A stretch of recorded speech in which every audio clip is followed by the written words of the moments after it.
Multifacético.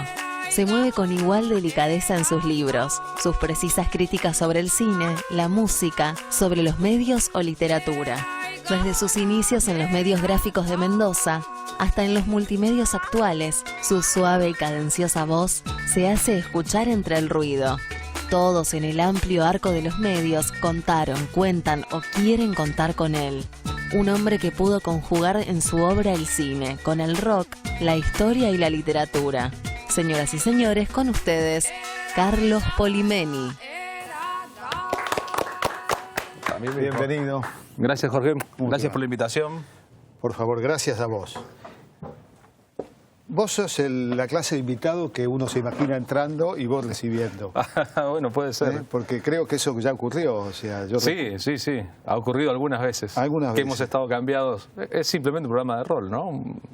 Uno puede estar en un lado u otro. Bueno, me ha tocado entre los muchos goces de este programa haber tenido el honor de entrevistar a grandes entrevistadores. Y bueno, es tu caso, ¿no? Bueno, te agradezco. Es una oportunidad de compartir con el público mi aprendizaje con Carlos Polimeni. Bueno, todos aprendemos cosas en la vida y es interesante, ¿no? No perder nunca el espíritu de alumno. Bueno, ahí la locutora te definía en la multiplicidad de facetas que tenés como profesional. ¿Cómo te definirías vos? Yo soy un comunicador. Trabajo hace 35 años, desde que era prácticamente un adolescente, en los medios de comunicación. He trabajado en diarios, prensa gráfica, en agencia de noticias, electrónico si se quiere, en revistas. He trabajado en radio, en AM, en FM, en distintas décadas. He trabajado en televisión y entonces he desarrollado un oficio para comunicar. He desarrollado herramientas a lo largo de la carrera para simplificar y mejorar la comunicación. Es un aprendizaje constante en un mundo que además cambia y en medios que cambian. Entonces básicamente soy eso. Después he sido en paralelo otro montón de cosas. He sido jugador de fútbol, ¿sí? De joven. He sido jugador de divisiones inferiores hasta la primera en Mendoza, donde yo nací y viví hasta los 24 años, en un club que se llama Andes Talleres, del que sigo siendo hincha hoy tanto tiempo después. He sido un chico que iba a la Facultad de Letras y soñaba con dar clases en los colegios secundarios para ser mejor profesor que aquellos que había tenido. He sido muchas cosas en la vida, pero básicamente me siento un comunicador. Cuando era joven y ya trabajaba en periodismo en Buenos Aires, qué sé yo, trabajaba en el diario Clarín, por ejemplo, veía que otros colegas muy fácilmente me decían, yo soy periodista. Y yo pensaba, si Horacio Berbisky es periodista, yo todavía no soy periodista, me falta muchísimo a mí para llegar a ser un periodista. Ahora, después de tanta experiencia, digo, bueno, me siento un periodista, me siento que como Berbisky trabajo de periodista, pero me costó muchísimo llegar a eso.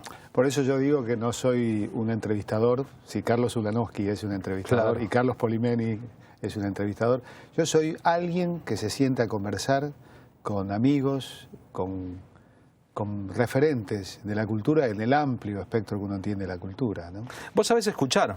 Yo miro Puerto Cultura, veo el programa, te conozco y me parece que es fundamental en el diálogo escuchar, que es lo que poca gente hace. Hay muchos comunicadores famosos, muchos que hacen entrevistas incluso en televisión. Mirta Legrand o Susana Jiménez, que desarrollan un género de entrevista televisiva en el modelo del entretenimiento, ¿no? Pero muchas veces no escuchan. Es decir, están preparadas para preguntar incluso agresivamente o tontamente, tienen anotadas preguntas, les soplan preguntas por acá, pero no escuchan, entonces se pierden lo mejor que es interactuar entre pregunta y respuesta, que uno se dé cuenta que el otro lo mira a los ojos y entiende y coinciden, o no, pero se llevan el hilo mutuamente, ¿no? Esa es la gracia de la entrevista. Sí, a mí me daría vergüenza entrevistar a un escritor que no leí, a un cineasta que no vi, a un Polimeni que no escuché o que no vi en televisión o que no vi las películas de sus guiones. Es una obligación que tengo. Me puede ocurrir que he entrevistado a escritores que al momento de saber que venían no los había leído y tener que leerlos porque no puedo. No digo que por ahí leo todos los libros, pero trato de leerlos, ¿no? Es mínimo, ¿no? Se nota, me parece. Se nota. Yo tengo como precepto de trabajo propio, como método de trabajo, como dogma, si se quiere, es que si voy a entrevistar a un escritor, leo el libro y si no, no lo entrevisto.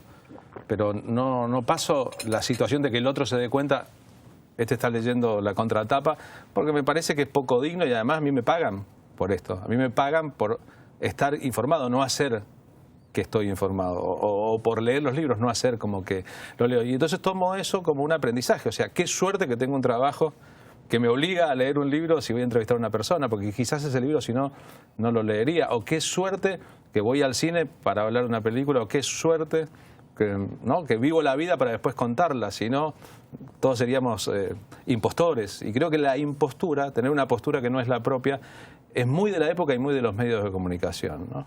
Ser impostor. Sí, es la magia de la televisión, que es la farsa muchas veces.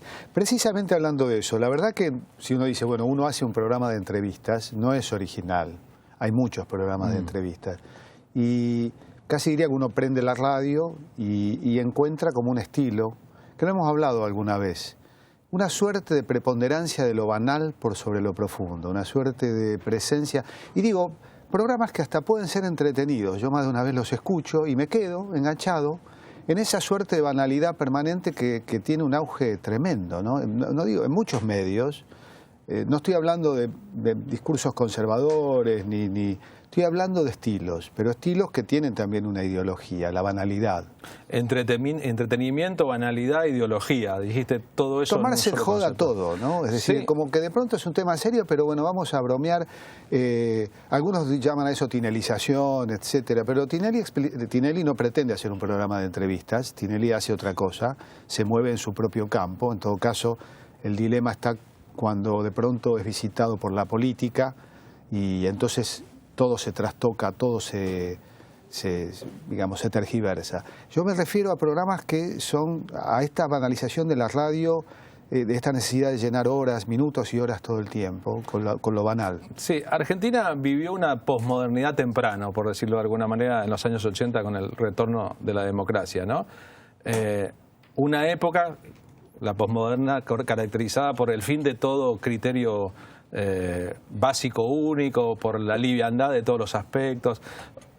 Para ser posmoderno se necesitaba haber sido moderno antes, y Argentina sufrió un raro proceso que salió de un ciclo de dictaduras militares, de un estado cultural con mucho de medioevo, de miedo, de espanto, de represión, a una posmodernidad sin pasar por la modernidad. Entonces, muy fácilmente, después de la década del 80, una vez terminada en los años 90, vivimos durante lo que llamamos genéricamente el menemismo, los años de Menem en el poder, esa década, al compás de cosas que pasaban en el mundo. Los shoppings y la telefonía celular no fueron menemísticos, ocurrieron durante la misma era del gobierno de Menem. Pero sí se instaló otra cosa que la sociedad argentina no tenía entonces, que es esa especie de viva la pepa de Tinelli, Pergolini y todos sus secuaces burlándose en televisión en programas de alto impacto del provinciano, del extranjero, del lento, del gordo, digamos, una especie de broma muy porteña que es que matarse de risa del que no está avisado. No hacer humor, sino bajo el estereotipo de satanizar al que es diferente. Y eso se ha prolongado. Y hay una generación de comunicadores que hoy en la radio, sobre todo en las FM, pero también en las AM, y muchos en programas de televisión, que son chicos de la dictadura, que se hicieron crecidos en dictadura, que se hicieron adultos durante los 90 y que hoy ejercen una especie de hegemonía en que hablar mucho pero al pedo, no tener contenidos profundos, creer que hacer un programa de radio es hablar exactamente lo mismo que se hablaría arriba de un taxi con el conductor. Claro, del taxi. Sí, la sensación que uno tiene es que hay un grupo en una mesa, no del café de la esquina, sino del pub de la esquina, y que están hablando de pronto de si preferís el martini de tal manera o si te gusta, bueno, no sé, una cantidad de temas inagotables, una cantidad de boludeces inagotables, ¿no? Sí, hay un comunicador de esos que dijo, un programa de radio es un montón de boludeces bien hilvanadas, y yo discrepo, no creo. Creo que debe haber muchas otras opciones y creo que un comunicador en un programa de radio debe asumir su trabajo preparado para ese programa de radio. No llegar a la radio pero decir, venía hablando con el taxista sobre si las judías tienen buenas tetas. Es un tema, ¿no? ¿Vos qué pensás? Y eso incluso interactúa con una audiencia que se prende respecto a eso. Y tenemos que ver que cuando se habla de eso, no se está hablando de otro montón de cosas, que no tienen que ser importantes, ni graves, ni muy culturales, ni formales, pero que dejen al cabo del día algo más que haber satisfecho ese espacio que hay entre los avisos que bancan a las radios y la difusión paga de temas, que es el otro aspecto de la música que se pasa en las radios en general. En el medio, bueno, tendría que haber contenidos producidos, periodismo, talento para hacerlo, y eso, la verdad, que no se ha vuelto contracultural en los medios de comunicación. Hay que buscar las fuentes de eso, y vos creo que me podés tirarnos una pista. Trabajás en la TV, trabajás en radio privada, también digo radio TV porque del sí, Plata claro. sale por TV el programa de radio, el programa estás haciéndole Mónica y César. Mónica y César. Por eso yo te veo más por televisión que porque te escucho en ese caso. Y a la noche te escucho en radio nacional, o sea, trabajás en radio pública y en radio privada. Y en radio...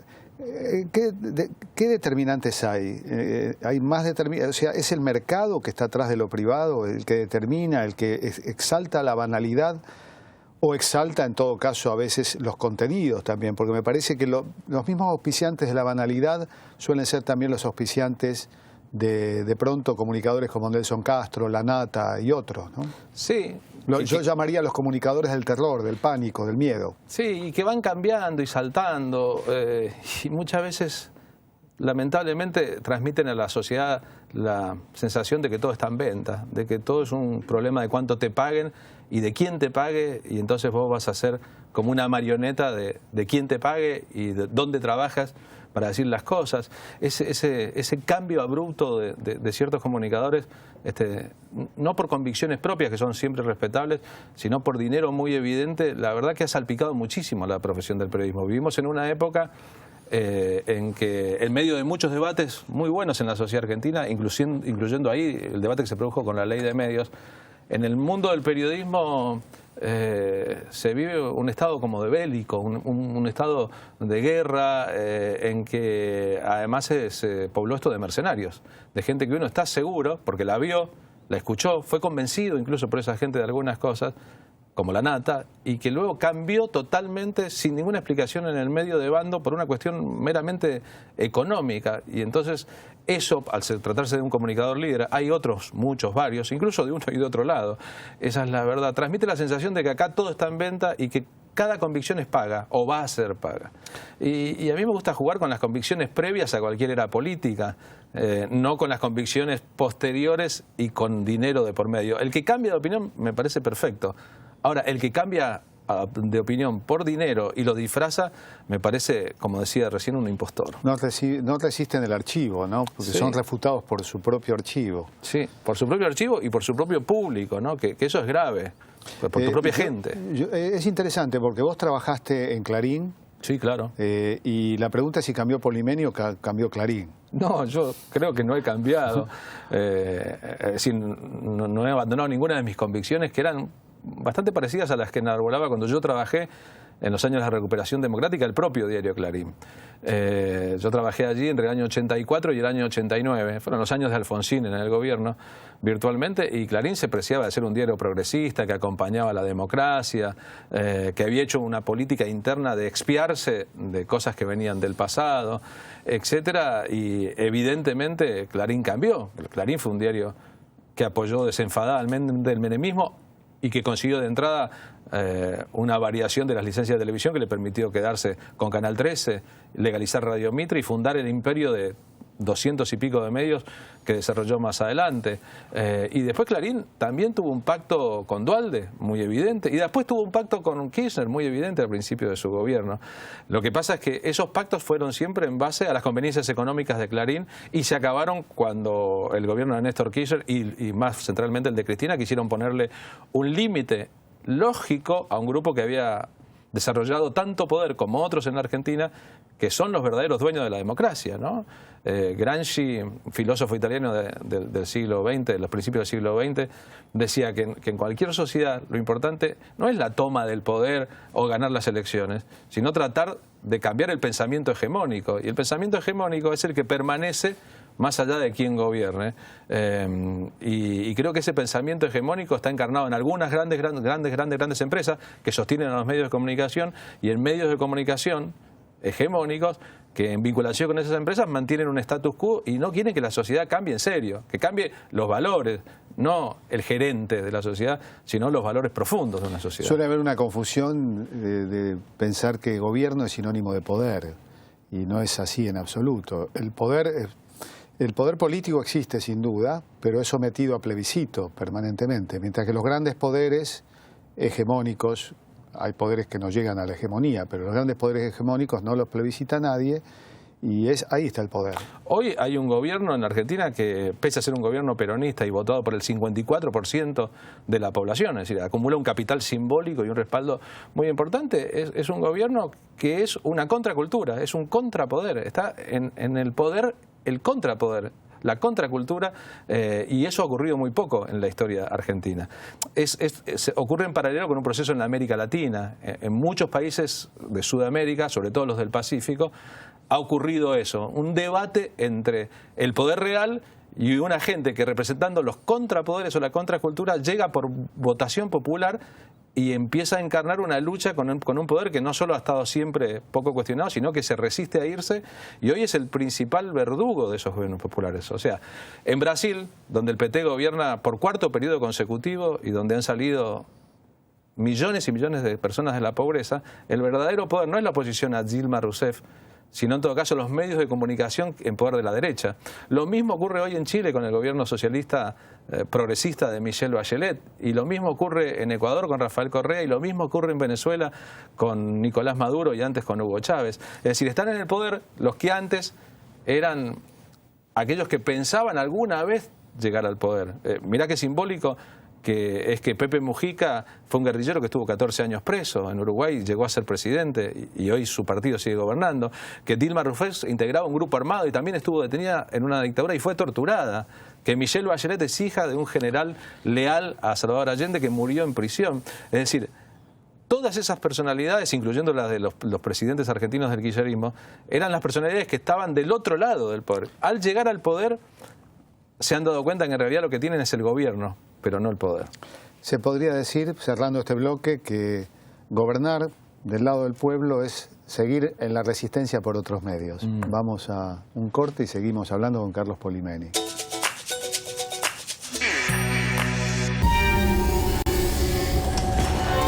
En el mundo del motor, la potencia y la inteligencia se unen gracias a Infinia. El combustible inteligente de YPF, que combina máximo octanaje y una exclusiva tecnología de reducción de fricción. Con Infinia, tu auto no solo parece que anda mejor, anda mejor.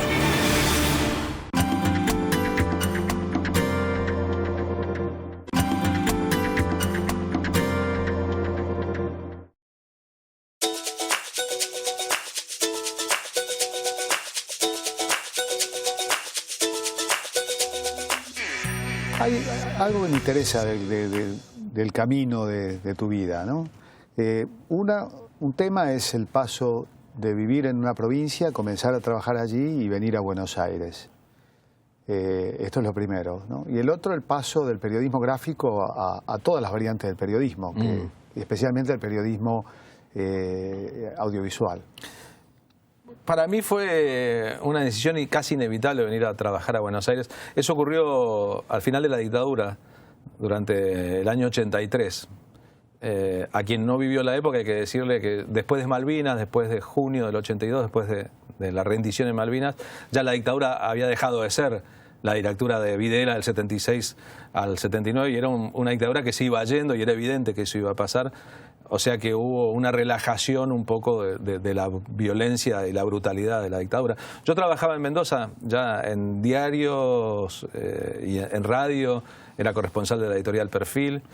Y el día que Felipe González ganó las elecciones en España, un presidente socialista después de la transición post-franquismo, y coincidiendo con una protesta de trabajadores y empresarios frutihortícolas que habían sembrado el centro de Mendoza de manzanas, de uva, de zanahorias, protestando contra la política económica del gobierno.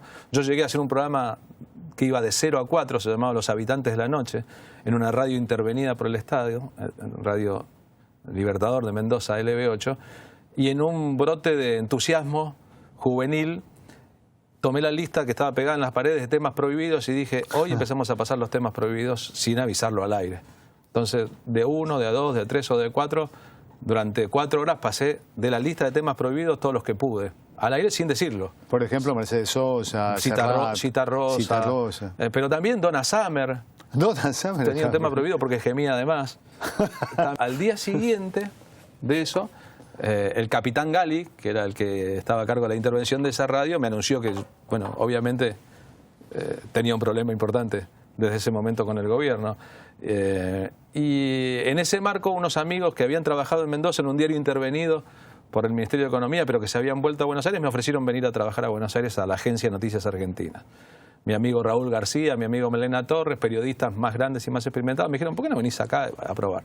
Y yo vine en el 83 a Buenos Aires, y al lado de Mendoza, Buenos Aires era la libertad absoluta entonces. Mendoza era un lugar muy controlado por la Fuerza Aérea, que era la que tenía el poder ahí, pero una provincia más conservadora, más chica, en que todo el mundo se conocía. Yo era hijo de un exiliado político desde el 76, un alumno de la Facultad de Filosofía bastante marcado. Reunías todos los requisitos. Claro, era como una bomba.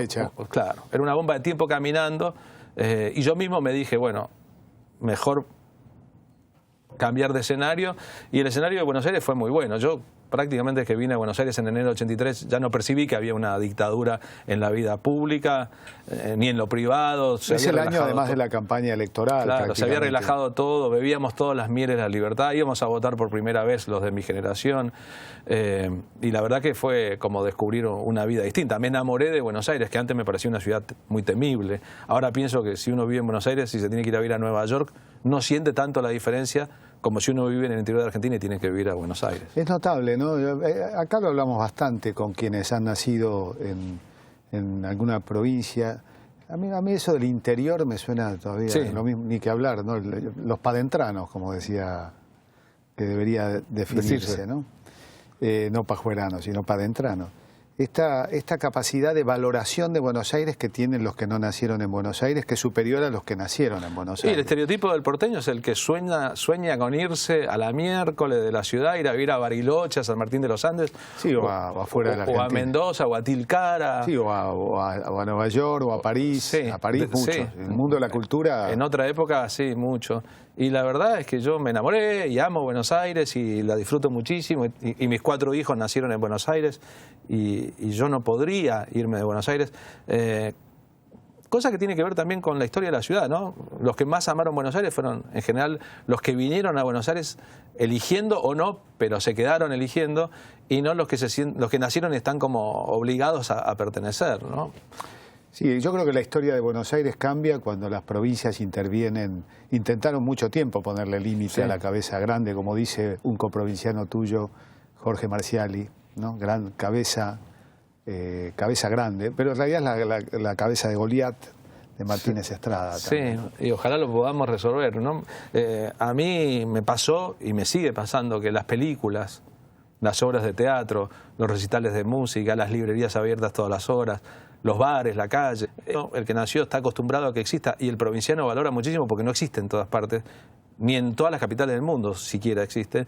Me convencieron de que, bueno, yo estaba hecho a la medida de Buenos Aires estaba hecho a mi medida. Sobre esto hay muchas opiniones posibles, ¿no? Pero yo amo el centro de la ciudad, las viejas costumbres, y tener todo a mano en algún momento de tu vida si lo necesitas. Es una pena que sea la capital también. Creo que una de las mejores propuestas que tuvo Alfonsín fue trasladar la capital. A Viedma, ¿no? En su momento. A Viedma, sí. Y bueno, en Brasil está en Brasilia la capital y funciona bien. Cambió la historia del Brasil. La mudanza de la capital, de Río de Janeiro al interior, un poco, no es el corazón geográfico puro, pero es casi un corazón geopolítico de Brasil, de ese continente país que es Brasil. Cambió la historia, y Kubitschek, su presidente, lo hizo, si no me equivoco, tardó 3 años. Sí, tuvo una iniciativa política. Otro asunto importante es que hasta acá ningún porteño ha sido presidente de la nación.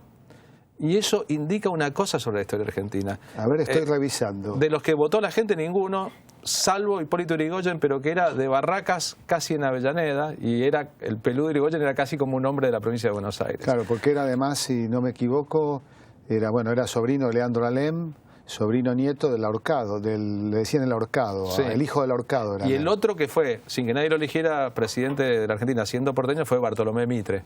El resto de los presidentes, y repasemos la democracia, fíjate que inmediatamente lo percibís, han sido en general abogados, los de la democracia todos abogados, y gente del interior o no de la capital federal. Los Kirchner, Menem, Duhalde, Alfonsín, incluso Rodríguez A, si lo metes en la cuenta. Y todo eso significa algo. Si Mauricio Macri llegara a ser presidente, o si Daniel Scioli llegara a ser presidente, posibilidades que son concretas hoy, serían porteños presidentes. Pero hasta acá eso no ha ocurrido. Hay una maldición.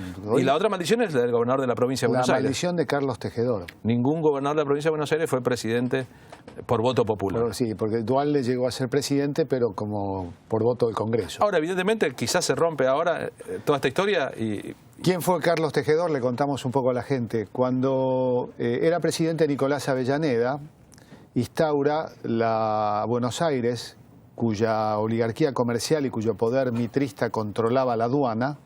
Avellaneda dice, la aduana tiene que ser de la nación, por lo tanto la capital va a ser Buenos Aires. Eso fue un gran... Hay que aclarar que Avellaneda era tucumano. Claro, como Roca. Y que su general también era tucumano. Con todos los defectos que tuvo Roca, había una perspectiva del interior provinciana. Sí, claro. Y le impusieron a Carlos Tejedor, el gobernador, se resistió. Vos lo sabés esto, pero sí, lo cuento para... Y en esa resistencia se dieron batallas que no nos enseñan en el colegio y que ocurrieron, por ejemplo, en el puente Alsina. Allí hubo un combate y hubo en la ciudad miles de muertos. Mudó la capital Avellaneda al barrio de Belgrano y bueno, al final se impuso la nación sobre la capital y desde entonces fuimos capital federal. Era interesante y es valioso porque en ese momento la única renta del Estado Nacional era la aduana. Claro. No había IVA, impuestos. Y ahí se pudo construir la primera versión de una unidad nacional más consolidada, en versión, por supuesto, luego trastocada por el propio roquismo más oligarca. Es una historia que, que no se enseña. Me gusta contarlo porque se dice entonces que hay una maldición, la maldición de Carlos Tejedor, que ningún bonaerense será... Y cuando digo bonaerense, digamos, uno piensa en las dos Buenos Aires, en la provincia y en la ciudad, ¿no? Claro. Bueno, todo ciclo también se rompe. Todo indica que quizás uno de los hombres que vaya a ser presidente de la Argentina en diciembre rompa alguna de esas maldiciones. A ver, yo soy porteño, no estaría mal que hubiera un presidente. No estaría mal. Porteño salvo por quienes se propone. Es un dato estadístico, ¿no? De cómo la Argentina, pensada desde Buenos Aires es una cosa y pensada desde el interior, la vastedad de la Argentina, es otra. Al fin y al cabo, en la capital federal viven 3 millones de personas y en Argentina a esta altura 44 millones de personas. Sin embargo, el predominio de los medios de comunicación y de los comunicadores porteños hacen que haya una visión en que, bueno, en un noticiero en televisión se puede estar 5 minutos con la historia de un bache, como cualquiera sabe, en el barrio de Once, cuando eso relativamente le interesa a mucha menos cantidad de gente que un corte en una ruta que une Córdoba con Rosario. Sí, igual la idea de la capital adentro, en este caso utilizo, a mí me gustaría, no Viedma, pero me gustaría... Sí, claro, a otro lugar. Hay una idea de, si no me equivoco, Julián Domínguez... De llevarla a Córdoba. Santiago del Estero. A Santiago del Estero. Qué calor, ¿no? Ahí van a tener que gastar en aire acondicionado. Pero es un lindo lugar. A lo mejor el Estado, es un lindo lugar para... El Estado decretaría siesta obligatoria, que me encantaría a mí, por ejemplo, de 2 a 6, y hacemos antes y después. Sí, bueno, la siesta... Perón dormía siesta, por ejemplo, ¿no? Era un hombre del interior. Bueno, y volviendo a la segunda pregunta, ya remota... es este paso del periodismo gráfico al periodismo radial, audiovisual, que abarca el radial y el televisivo. Es parte de un crecimiento que yo intuyo casi necesario, la combinación o el paso. Yo he combinado durante mucho tiempo el periodismo gráfico con el periodismo electrónico. Yo recuerdo que estabas en Página 12 y tenías en Radio Nacional, y de alguna manera en los dos estabas trabajando en una de tus especialidades periodísticas, que era la música, sobre todo la música popular y el rock, ¿no? Sí, es una de mis especialidades. Durante mucho tiempo también me protegí trabajando en el mundo de la escritura de música. Me protegí en épocas donde expresarse políticamente era más complejo en la sociedad. Y tratando de salir de ese estereotipo que ocurre mucho entre los periodistas, sobre todo los de medios gráficos, que el tipo que escribe... Especialista. Sí, que el tipo que escribe de fútbol en un diario, si vos querés hablar de fútbol, no tiene la menor ganas de hablar de fútbol, quiere hablar de cine.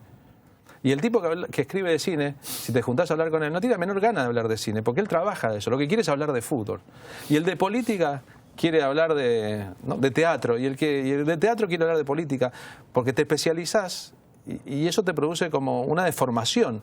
Vos tenés que hacer eso, pero en realidad a lo mejor tu vida es mucho más amplia. Querés ser aeromodelista, qué sé yo. Yo cuando empecé a trabajar en periodismo noté muchísimo eso y dije, yo la verdad no me voy a quedar en ninguna quinta porque a mí me interesan las películas, el deporte, el teatro, la música. Me interesan muchas cosas diferentes. Entonces he tratado de tener una formación ecléctica y de hacer trabajos diferentes. La radio y la televisión son lenguajes muy diferentes del periodismo gráfico. Y el periodismo gráfico luce como prestigioso, o lucía hasta hace poco tiempo, digamos, como naturalmente prestigioso. Se escribe, eso demora mucho tiempo, eso queda, se investiga. Creo que con la irrupción de los medios de comunicación combinados con las redes sociales, está quedando un poco atrás. O sea, nadie lee el diario mañana para enterarse de lo que pasó, porque ya lo sabe. Tiene la página del propio diario en internet, clarín.com, y ya sabe lo que Clarín va a publicar mañana. Tiene las redes sociales que constantemente te informan. Tiene la televisión de cable con muchos canales de noticias y la de aire Entonces, el rol del periodismo gráfico ha cambiado. Y si uno quiere enterarse qué está pasando, a lo mejor no tiene que esperar que salga el diario mañana. Hasta en Twitter. ¿Está en Twitter? Yo a veces cuando busco una noticia inmediata voy a Twitter porque si es una noticia caliente ya está ahí. Está ahí, está en la tele y está en la página online de los medios de comunicación, de Página 12, de Clarín, claro, de Tiempo Argentino, si uno busca eso. Entonces, eso ha cambiado y a mí me gusta mucho por mi propia formación la radio y televisión. Todos hemos sido formados por la tele. Entonces, en un momento de mi vida dije, salgo del prejuicio que el periodista gráfico tiene sobre esto que es menos prestigioso, entre comillas, es más popular, es más masivo, y me sumerjo en eso y me divierto, cosa que a veces te trae precios a pagar importantes en este ambiente, en que se creen que el que está en televisión necesariamente transó o es inculto o está ahí porque si es mujer porque se acuesta con alguien y si es hombre porque está acomodado con alguien, qué es eso. Igual hacer un programa de cultura tiene sus dificultades. Es mucho más fácil conseguir auspicios para un programa donde en vez de estar vos y yo estuviera un animador más simpático y alguien bailando en el caño. ¿Y te imaginas si acá estuviese Jessica Sirio? Sería más fácil. Sería más fácil. Ahí está, por eso. Pero bueno, nos la bancamos y mientras nos la bancamos, vamos a un corte para seguir conversando con Carlos Polimeni.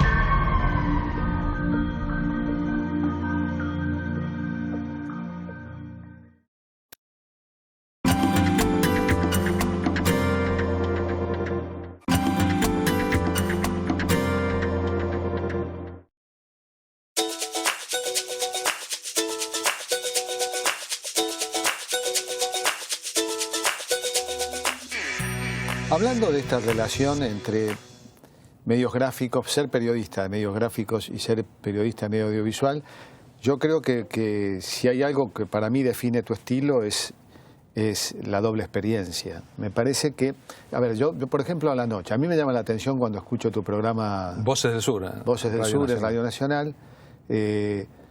Yo, ¿sabes qué pienso? Empieza el programa y digo, ¿cómo trabajaron? O sea, porque uno siempre prepara su programa, pero una cosa es un programa semanal y otra cosa es un programa diario, o casi diario. Y esa seriedad yo realmente la valoro y la disfruto, porque si hay algo fantástico es después de escuchar un programa de televisión o de radio, que el espectador salga un poquito más enriquecido. Y esto es impagable, lo digo como espectador. Como espectador yo digo, vi un programa, porque leer un libro es maravilloso e impagable e irreemplazable. Pero hay que reconocer que ciertos programas de televisión, en una hora te llevas un libro puesto que de leerlo tenés que, sobre el mismo tema, necesitas por ahí varias horas. Y no solo en un documental, en una entrevista como esta. Y en ese sentido tu programa se caracteriza por una preparación, por un estudio de la fecha, por un estudio, en fin, ¿cómo lo hacen?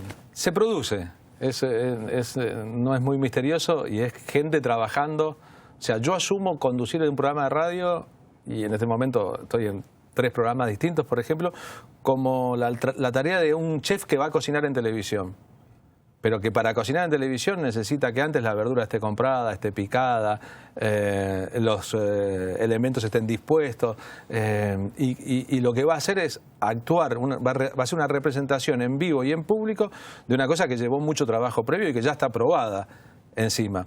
Entonces, un programa de radio como Voces del Sur tiene un equipo de producción que trabaja desde la tarde, desde las 5 de la tarde hasta las 9 de la noche, para que cuando el programa salga al aire, cada segmento esté producido, cada audio esté en su lugar, cada cosa que va a ser dicha tenga una justificación por escrito. Y sobre eso yo improviso un programa. Yo no leo, no tengo papeles, qué sé yo, pero trato entonces de que el fuerte sea la parte de abajo del iceberg. Lo que la gente conoce es la punta, lo que sale al aire, 2 horas. Detrás de esas 2 horas hay un trabajo de 4 personas durante 4 horas por la tarde, y eso redunda en que parezca un producto muy terminado. Es la forma que yo concibo, porque si no, si yo fuese a un programa de radio, a improvisar un programa de radio, me sentiría un impostor. Bueno, esa es la diferencia de lo que hablamos. Sí, con la banalidad cualquiera llega, ¿qué onda, loco, de qué hablamos? Yo no podría hacer eso. O sea, es admirable que alguien pueda llegar en bolas a un programa de radio y durante 4 horas estar entreteniendo a la gente. Yo no lo sé hacer y me sentiría inevitablemente mal, porque yo siempre digo, bueno, a mí me pagan no por estas 2 horas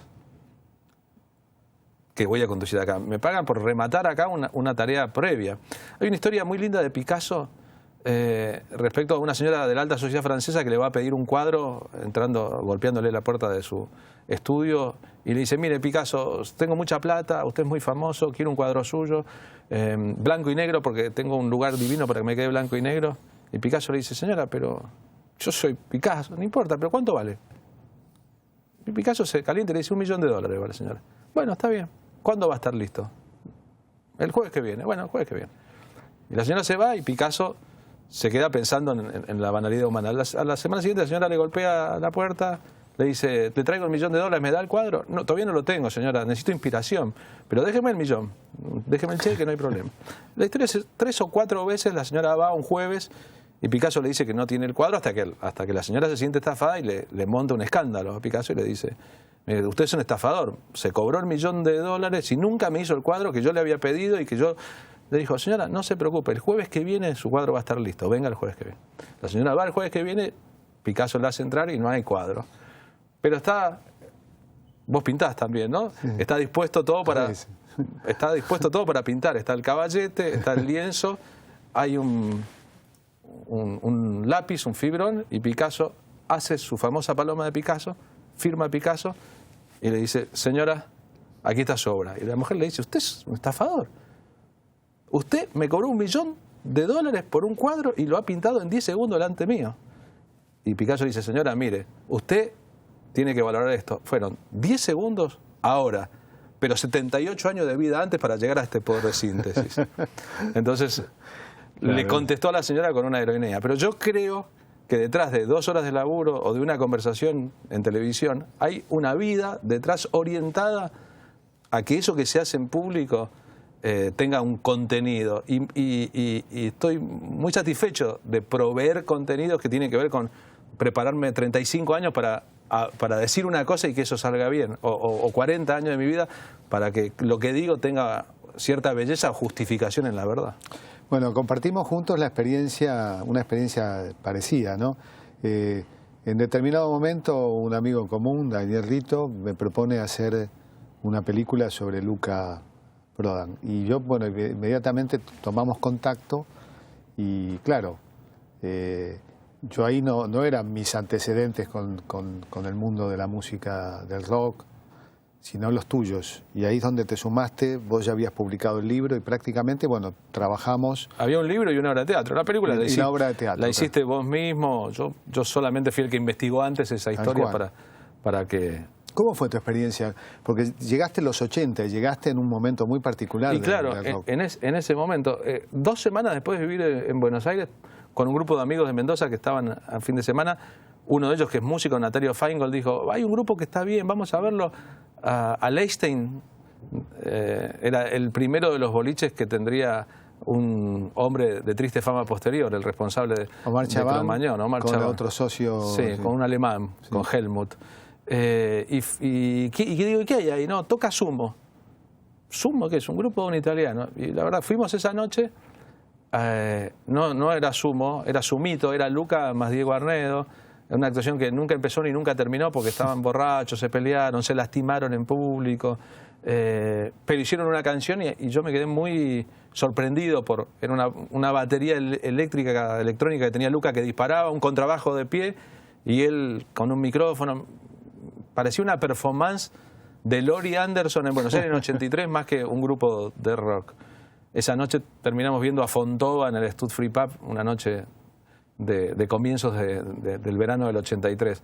Y desde entonces a mí Luca me impresionó y digamos como que seguí su desarrollo, interactué con él, pero fue la época de la explosión de todo. El 10 de diciembre, el día que volvió la democracia, Pacho Don, el secretario de Cultura de la capital, dispuso con presupuesto del gobierno entrante una serie de recitales muy grandes. ¿Te acordás? Esa noche del 10 de diciembre. Sí, sí. Y Spinetta tocó en las Barrancas de Belgrano delante de 100.000 personas. El manager de Spinetta me dice esa noche, che, hay unos pibes que te quiero presentar, tienen un grupo nuevo y vienen unos pibes con los pelos muy parados, qué sé yo. Y hablamos, ¿cómo se llama el grupo? Soda Stereo. Otro. Me dicen, y le digo, che, ¿no encontraron un nombre bueno? Cuando hablas de los pelos, no sé... Tenían ¿Calamaro? No, Soda Stereo eran, entonces, en ese momento... Soda Stereo, perdón, estoy pensando en suéter, Soda Stereo. Cerati, Bossio y Alberti. Los famosos peinados raros de Charlie. Ellos ya tenían los peinados cuando todavía nadie sabía quién era Soda Stereo. Y Cerati me dijo en aquel momento, a mí me parece que está bien porque es como clásico y moderno al mismo tiempo, Soda y Estéreo. Yo dije, no va a andar el grupo con ese nombre. Bueno, me equivoqué, pero yo viví toda esa época, digamos, yo fui testigo y parte. Es una época dorada, ¿no? de la creatividad. Miguel Abuelo. Sí, yo siempre hablo del Virus, todos los grupos que aparecen finales de los 70, comienzos. Bueno, Serú Girán es también del 79-80. Yo le llamé a esa época siempre el optimismo pop alfonsinista. Digamos, hay una época de optimismo pop en el alfonsinismo que termina con la obediencia de vida y el punto final, que termina con Felices Pascuas compatriotas, pero hasta ahí hubo un periodo en que realmente como sociedad estábamos convencidos de que con la democracia se cura, se educa y se sale, y que no importa, y que con huevo y que con trabajo y todos juntos se sale adelante. Y descubrimos trágicamente con esos episodios que no era así, que era bastante más trabajoso y que llegar al gobierno no era llegar al poder. Y todos esos grupos, esa movida, el récord histórico de ventas de discos de rock argentino en 85, de música bailable, frívola, divertida, tirada para arriba, bueno, vamos, qué sé yo, choca contra sus límites y empieza, después del 87-88, un periodo ciertamente dark de la música popular argentina, más oscuro, más relacionado con Seineldín, con Rico, con la sombra que se venía de que iba a cambiar el gobierno y el presidente iba a ser Menem. Es un rock, es lo que se llamó despectivamente el rock chabón.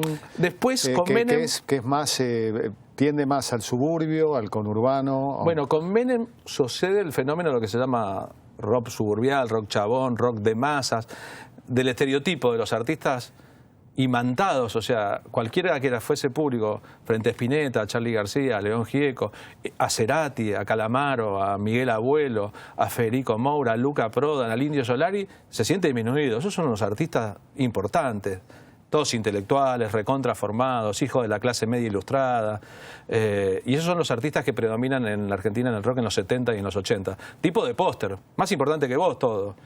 Y con vidas mucho mejores que vos. En los 90 cuando empieza la licuación de todo lo conocido con lo que llamamos el menemismo y se produce una coctelera, ya el artista no es el del póster, sino un chabón que a lo mejor repitió quinto grado como vos, o se fue del secundario en tercero y se viste como vos y habla como vos y a lo mejor no sabe pronunciar bien los verbos, y es el momento en que los Piojos, por otro lado los Redonditos de Ricota, Versuit de Garabal, los Caballeros de la Quema, la Renga, convierten al rock en una cosa mucho más de los extramuros que porteña, digamos. Es cuando el público de los suburbios, que es el mismo que consume cumbia, se siente representado por artistas que en lugar de ir a la facultad adeudan 3 materias de segundo año del secundario. Y es un proceso político e ideológico que de alguna u otra manera determinó que de ahí en adelante, en los últimos 15 años, no ha habido en el rock grandes novedades. Hay artistas, pero no hay grandes novedades, ¿no? Como que el género como género, yo creo que todos los géneros tienen un nacimiento, un periodo de expansión, un periodo clásico, unas vanguardias y después se agotan. Después no hay más. Y eso pasó con el rock. Y queda como algo clásico. Claro. Como pasó con el tango, en definitiva, que el tango no es género de multitudes, es absolutamente identitario, pero sabemos muy bien que lo baila un 1% de la población argentina, siendo muy optimistas, y ni que hablar escucharlo. Claro, el tango tiene un periodo de nacimiento prostibulario, un periodo de tango canción, Gardel, las grandes orquestas, el apogeo, la vanguardia, Piazzolla, y después se agota en esa fórmula, y hoy la vanguardia del tango es volver a los años 20 o 30, o volver a tocar como Pugliese en los 40 o como Troilo en los 40, ¿no? Y con el rock, que se soñaba a sí mismo, joven para siempre y siempre cambiando, pasó lo mismo. Llegó un momento que ya no se puede cambiar más y uno escucha el sonido de los 70 y dice, esto es la vanguardia. Sí, bueno, compartimos, vos tenés hijas más grandes, pero tenés una hija de la edad de mi hija. Sí, 17. ¿Qué música escucha, 18. por ejemplo? De todo un poco. Creo que es una generación mucho más ecléctica. El rock es música de viejos a esta altura. Pero bueno, a mi hija le gusta mucho, bueno, por supuesto, escucha lo que se llama el rock indie, pero le gusta digamos, Charly García, Spinetta. Si todo se soluciona con un tatuaje, mi hija Irene tiene tatuado en la nuca una frase de Durazno Sangrando de Spinetta. Miramos, bueno, sí, por eso. Y creo que hay muchos pibes de esa edad, al menos de los que yo conozco, que miran Pescado Rabioso o La Máquina de Hacer Pájaros como una música del futuro y no como una que está atrás. Pero esto no significa que no haya cosas buenas, nuevas, que las haya montones. Seguro. Es que el rock que se soñaba revolucionario apenas fue rebelde en la historia de la sociedad, porque cada vez que amenazó con cambiar algo fue cooptado por el sistema. A mí me impacta, bueno, vos sabés que me tocó. El Estado argentino fue desde determinadas áreas, cultura especialmente, el gran contratista del mundo del espectáculo. Sí, claro. Es decir, fue una fuente laboral importante y está bien que sea así por los espectadores, porque pueden ver de pronto recitales, claro, de 100.000 personas, 50.000 personas. Y a mí me maravillaba cuando me contaban algunos por ahí en algunos gobiernos y provincias la lista de exigencias de un grupo de rock, los sándwiches de miga, la botella de whisky, la marca de whisky, el tipo de vehículo que los tiene que transportar. Esos de contestatarios no tienen mucho. Claro, y están presos de un sistema del que no pueden salir. El sistema los agarró, los convirtió en una máquina de producir dinero, de eso vive muchísima gente, no se pueden bajar. Eso produce una tristeza en el alma que es muy evidente cuando uno después ve el accionar público de las mismas figuras, ¿no? Hay quien empezó haciendo un disco llamado Octubre y terminó encerrado en una mansión fortificada diciendo si entran los negros le pego un balazo en la cabeza. Y es como una metáfora triste de lo que el sistema te produce cuando vos, en lugar de manejar tu propia obra, tu estética y tu propia vida, terminás siendo manejado por otros que te necesitan ahí cumpliendo con una función que no tiene que ver con el arte, la belleza, la creatividad, sino con aquello que parece mover el mundo, que es el dinero y la reproducción del dinero, que es la contradicción del artista de masas. Eso que tan bien expresó Charly en una canción que cantó León Gieco, que decía, ¿para quién canto yo entonces si los humildes nunca me entienden?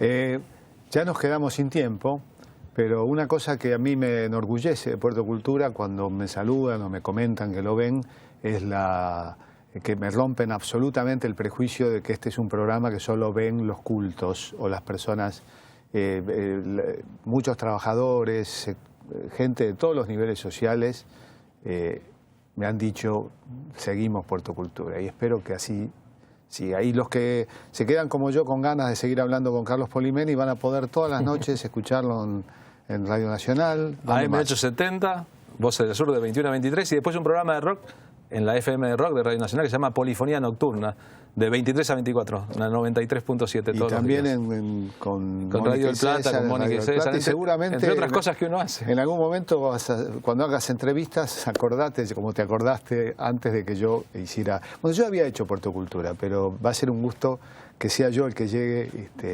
Con mucho gusto. Y nos seguimos viendo y escuchando. Gracias, Jorge. Gracias a vos. Gracias a todos.